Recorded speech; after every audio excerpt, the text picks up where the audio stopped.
Apart from the roof, where can solar panels be mounted? Awesome. That is an incredible question.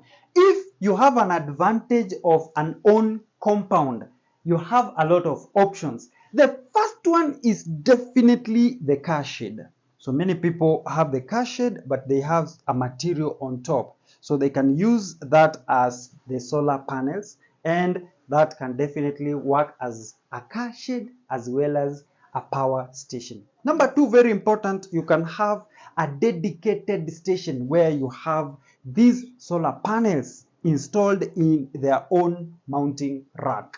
And of course, number three, you can have a shed for water tanks. You know, many people have water tanks somewhere and then they leave it like that, or they use the iron sheets. You can actually replace those with these solar panels and act as a roof for the water tanks. And of course, at number four, very important, you can have chicken shed or a dog shed made purely of solar panels as the roof or the shade. This will also act as a power station for your home.